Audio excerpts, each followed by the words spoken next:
बिस्मिल्लाहिर्रहमानिर्रहीम। अस्सलाम वालेकुम नादरीन, आप यूट्यूब चैनल देख रहे हैं। मैं इमरान खान हूँ। सबसे पहले जो अहम खबरें हैं, यानी सुहेल अफरीदी को ये जो मौका दिया एस्टेब्लिशमेंट ने, बंद कमरों के फैसलों में गलतियाँ हो जाती हैं अक्सर, क्योंकि आप चंद लोगों की जो अक्ल और दानिश है वो पूरी कौम के शऊर का मुकाबला नहीं कर सकती। अवाम का शऊर किसी और लेवल का होता है। चंद लोग कभी भी दुरुस्त फैसला नहीं करते, उनके मफादात उनके सामने आ जाते हैं।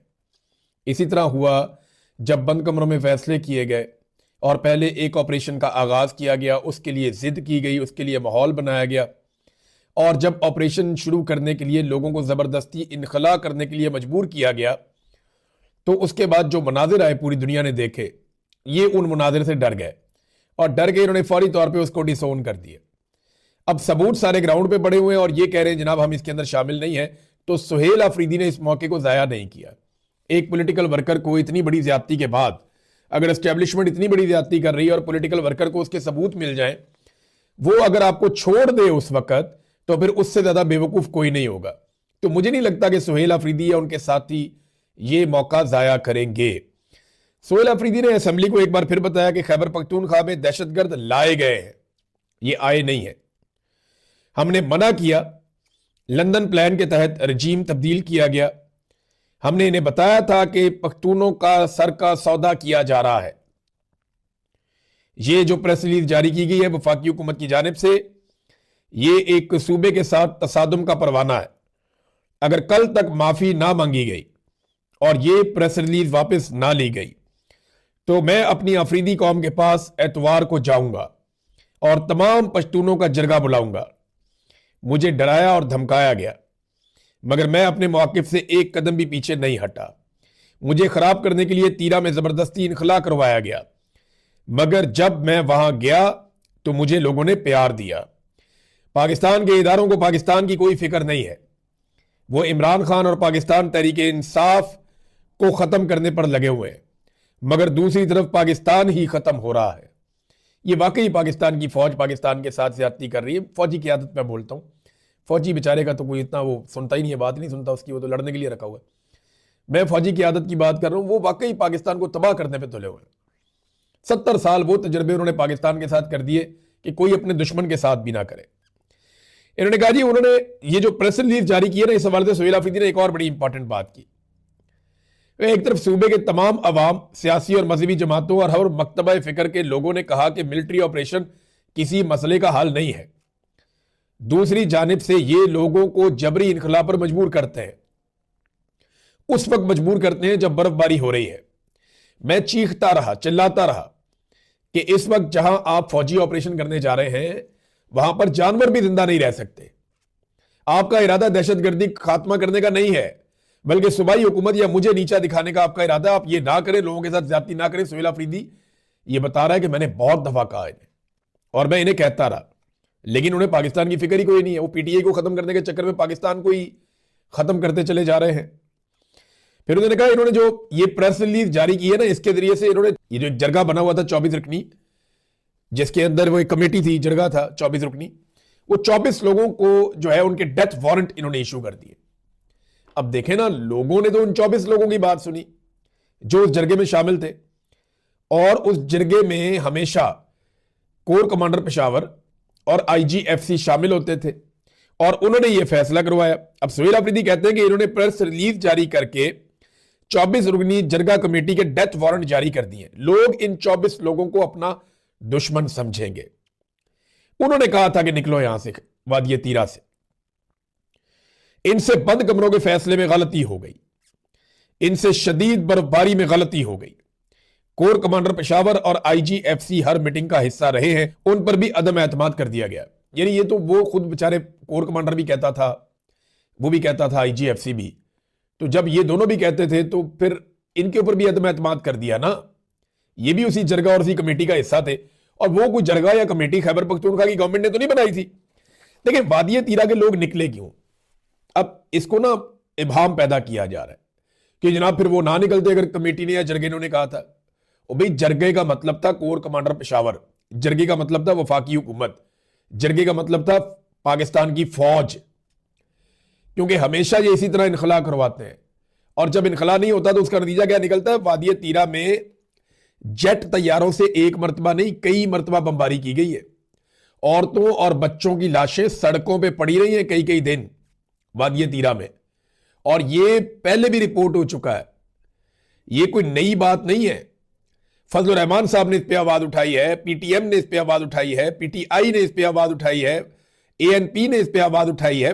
खैबर पख्तूनख्वा की हर पॉलिटिकल पार्टी इस पे बात कर चुकी है कि वादिये तीरा में लाशें औरतों की और बच्चों की सड़कों पे पड़ी हैं। एक एक हमले में एक एक खानदान के 20-20 लोग मारे जाते हैं। तो जब उन्हें यह कहा जाता है कि यहां से निकलो क्योंकि ऑपरेशन शुरू होने लगा है, तो फिर वो क्या करें बेचारे, वो वहां से जाएंगे ही ना। बार बार तो वहां पे ऑपरेशन किया गया, उनका इतना तजुर्बा है।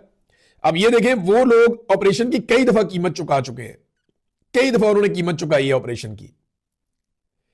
अब वो हर दफा तो नहीं अपने बच्चे मरने के लिए छोड़ देंगे, वो बच्चों को, औरतों को, बुजुर्गों को लेकर वो निकले हैं, अपने जानवर समेट के, कीमती सामान समेट के। जिस तरह वो दरबदर हुए हैं इस गुर्बत और अजीबो गरीब गरीबुल वतनी में, पता नहीं किधर किधर फिर रहे बेचारे, सड़कों पे उनको खवार कर दिया सख्त बर्फबारी में।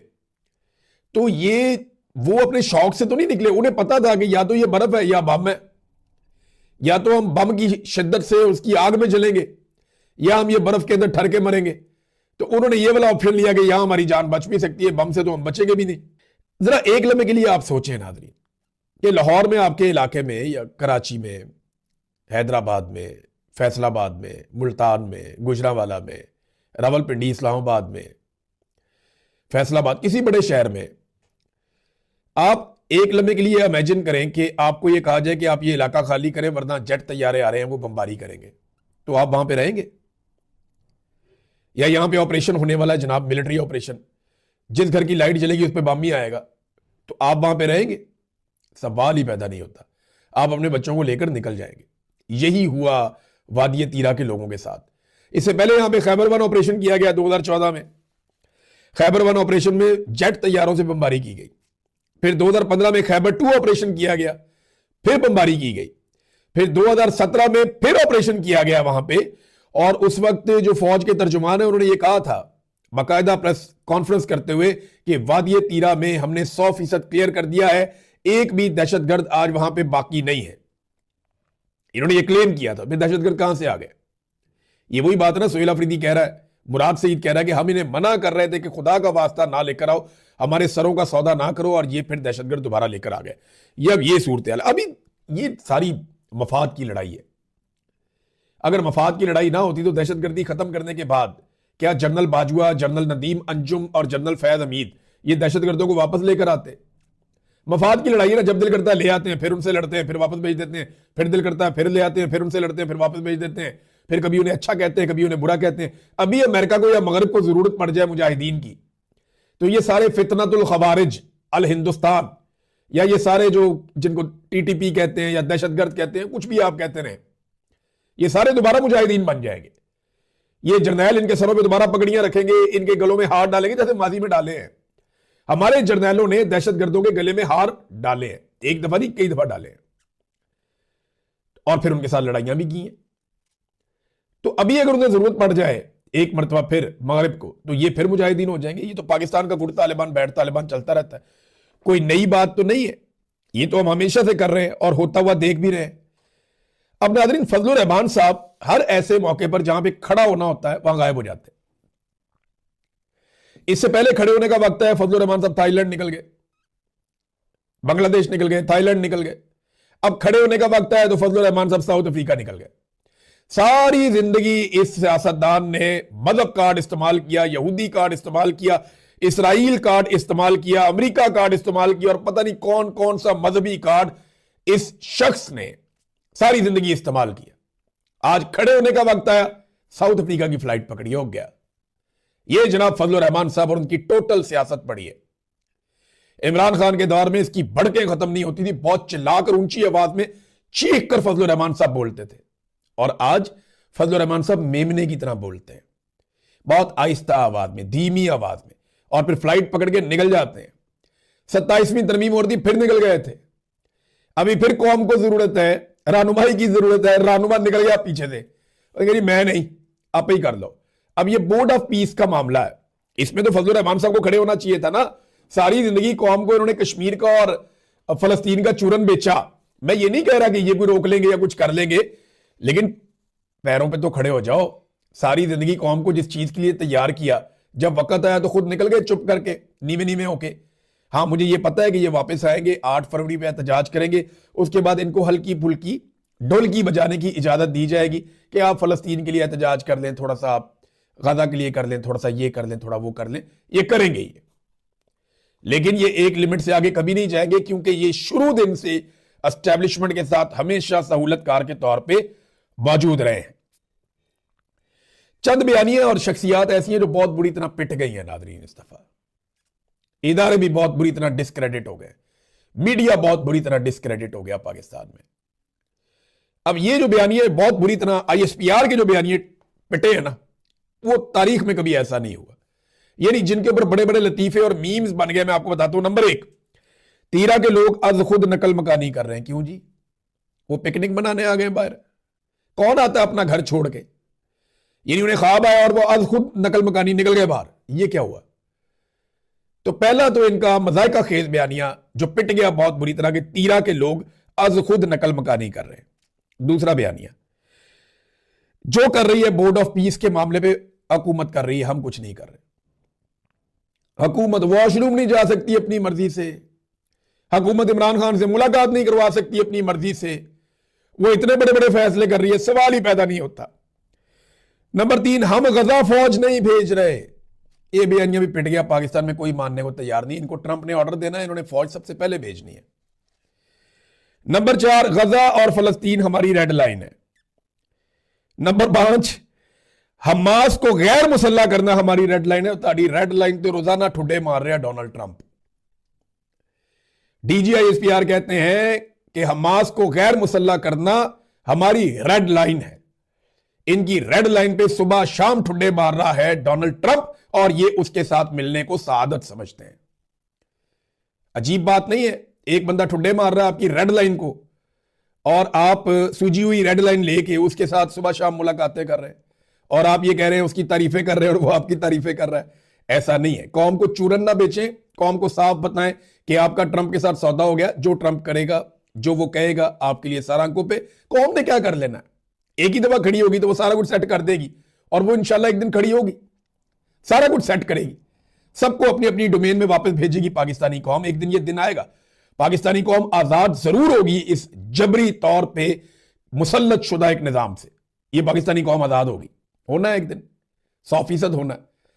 लेकिन कब होना है ये नहीं मुझे पता, लेकिन जब तक नहीं होना तब तक आप तो एंजॉय करें, खुलकर कहें। डोनाल्ड ट्रंप के साथ खड़े, उधर जाके उसके साथ खड़े हो जाते हैं, यहां आके कहते हैं जनाब हमारी ये हेडलाइन है। डोनाल्ड ट्रंप उसी शाम को प्रेस कॉन्फ्रेंस करता है, रेड लाइन पे दे ठुड्डे पे ठुड्डा। तो ये जनाब एक बहुत बड़ा मजाक ये भी है।